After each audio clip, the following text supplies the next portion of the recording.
Ngayong araw guys andito kami sa Raydakan para mamingwit dito. As you can see, nakahuli itong si Junior ng bakag na isda at pati rin itong si Andrew at anak ko. At ngayon, kanya-kanya naman sila ng pain at hulog na rin sa pamingwit nila dito. At ito, may huli naman si Andrew. Ito pala ang bakag na isda at super liit ng isdang ito. Sa puntong ito, nakahuli naman ang anak ko ng bakag na isda.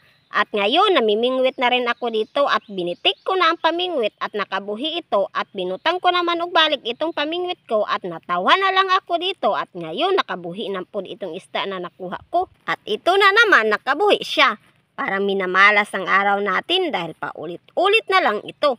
Sa puntong ito, nakuha ko na gayud itong na isda sa wakas. At sa likuran ko ay may nahuli rin siyang isda at ngayon ibubutang ko na itong isda sa sudlanan at umuunlod pa itong kahoy sa raydak na tinamakan ko kaya ito nag-atras-atras ako as you can see guys. Na-start ko na itong pain ko sa pamingwit susa dahil nabingwitan gamay ang kamot ko at ngayon binutang ko na sa dagat ang bingwit at nakailang minuto lang kinain na agad ang bingwit ko at yan na nagkisi-kisi na itong bakag na isda na nahuli ko at binutang ko na ito sa sudlanan ko. At nagkuha naman ako ng pain na hipan sa sudlanan para magbutang ng pain sa bingwit ko. Din nilagay ko naman itong pamingwit ko. Sa puntong ito, nakahuli rin si Junior ng bakag na isda at binutang niya sa sudlanan ito. Ang anak ko rin ay nakahuli rin ng bakag na isda. As you can see, may nahuli naman si Junior na isda sa pamingwit niya at patuloy pa rin silang dalawa sa pamingwit hanggat may mahuli naman sila. At ngayon, namimingwit naman ako at agad may isda akong nahuli ngayon dito. Din balik naman ako sa pamingwit at may nahuli naman ako dito. Hindi ko na malayan, grabe naman taon di ko bilang kadiri sa akong pamingwit. Unsa naka-hyper maaning akong apam nagamay sa ubos. Muragang ngisi-ngisi naman siguro ni siya o kakanunon o budbod na init-init. At ngayon di atay, nakabuhi na po ang isda oy. At sa pangalawang pagkakataon, nahuli naman siya. Napatawa na lang talaga ako dahil nag-i-enjoy talaga ako ng sobra. At ramdam ko talaga ang saya kung paano ang maging bata. Kasi dati-rati, nung kabataan ko, ito talaga ang trabaho ko. Namimingwit kami kasama ng kababata ko sa raydakan ng pambot sa tabing kabahayan namin. Dito sa isla namin, itong pamimingwit nung kabataan ko pa ay isa lang itong libangan namin. Yung mga isda talaga ay inusik-usikan lang dahil sa taglay na rami ng mga isda sa isla. Ang saya talaga maging bata.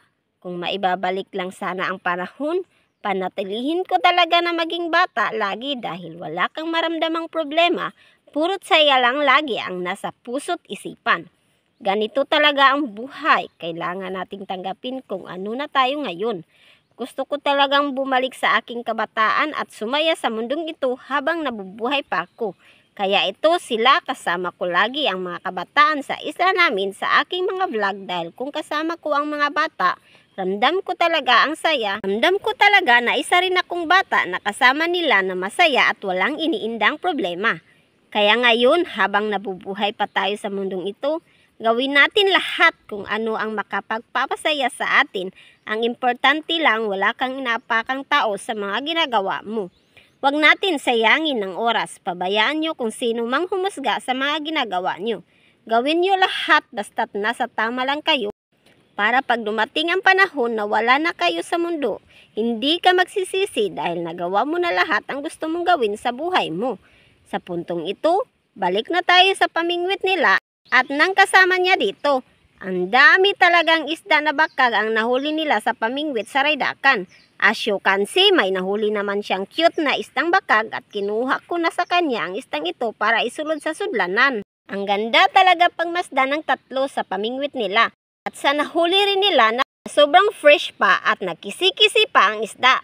Dito na rin sila sa sulod ng raydakan na mimingwit din binitik ng anak ko ang bingwit dahil may isdang kumain dito. Taod-taod lang talaga may isda na kumain sa pamingwit dahil sa sobrang dami talaga ng isdang ito sa amin. Hindi talaga kayo magmamahay kung mamingwit sa raydakan sa tabing kabahayan namin dahil sa sobrang dagan talaga ng isda sa isla namin. At mag-i-enjoy ka talaga ng sobra dito sa ginagawa mo. As you can see, nakahuli naman ang anak ko ng isdang ito at ito pa gayud. Sobrang nasusuya na talaga ako sa ginagawa nila. Kaya ito na naman ako. Balik naman ako sa pamingwit. Sa kasubraon talaga kamasuyaon ako. Ito gigabaan naglagot kay sige kabuhi ang isda nga mitukob sa akong paon. At ngayon patuloy pa rin ako sa ginagawa ko hanggat ito may huli na talaga at balik naman ako sa pamimingwit ko dito sa ilalim ng raydakan. Napangiti na naman ako dahil may isda naman ang nahuli ko. Sobrang saya talaga ako sa ginagawa ko, super jud kaayo. Pati rin sila ang saya nila sobra at sa sobrang saya ito tinuklod pa niya ang kanyang kasama. Sobrang enjoy na enjoy talaga ba naman ako sa kakulitan nila ngayon dito. Sa puntong ito, pinabalik ko sila sa pamingwit dahil hindi pa kami natapos sa vlog namin. Pero ayaw talaga paawat ang dalawa sa kakulitan nila, kaya napatawa na lang siya. As you can see, nakahuli na pudog isda ang anak nako at nasa sudlanan na dahin ito. Grabe jud ka mga garaon ning mga bataoy, dili jud masagda bisag unsaon. Sa puntong ito na lahat ang bakag na isda ang aming nahuli sa pamingwit dito sa raydakan namin. At hanggang dito na lang kami sa video namin. Sana nag-enjoy kayo sa ginawa namin. Kung nag-enjoy kayo, please don't forget to subscribe, like, comment at share na rin para updated kayo lagi sa mga susunod na video namin.